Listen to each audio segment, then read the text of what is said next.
CATV is proudly presented by Toyota. Well, Michael Vaughan, the Ashes are staying here in Australia. You must be pretty gutted for the English side.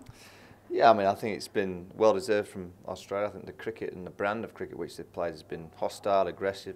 You know, all the batsmen have scored runs, and you know the bowling attacks just worked as a unit. You know, all the talk is Mitchell Johnson, but I think Harris, Siddle, Watson, Lyon have been excellent as well, and the plans have been well presented from the Australian management group in terms of to all the different players, and the execution from the bowlers has been exceptional. And when you've got likes of Warner in form, Clark in form, Haddon at 7 in the form of their lives, you feel that England have really needed to win a toss or two to have any chance of matching what Australia have played like.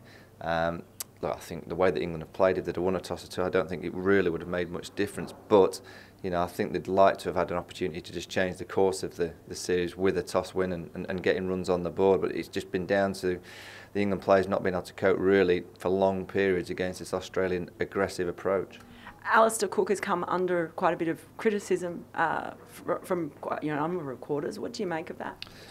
Well, he's quite young in his days as a captain. He had a lot of plaudits in India when it went well, and then in the summer to win an Ashes series 3-0, he got a bit of criticism for the way that he captained out in the middle, but he still won an Ashes series 3-0.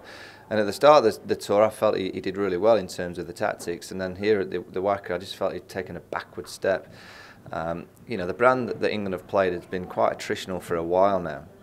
They won with that kind of brand here in 10-11, and they felt it was going to work again. And knowing the way that Boof Lehmann was going to set up his team with aggression and hostility, that kind of cricket was never going to work against this Australian team, a better Australian team than what we saw in 10-11. So I think the management of England, as much as the captain, will have to look at that and think that they haven't quite got their plans right and the cricket brand right to play against this Australian team. And where to now in this series?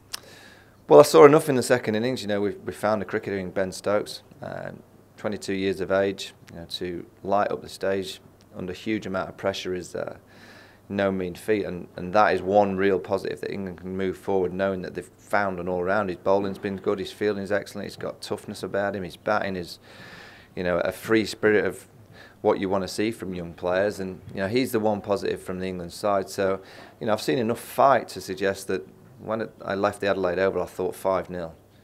Even though it's 3-0, I still think England have done enough in the second innings to suggest that they might come back strong in Melbourne and Sydney and show a lot of pride and passion and desperation to make sure that they're not a part of an England series 5-0 defeat in Australia.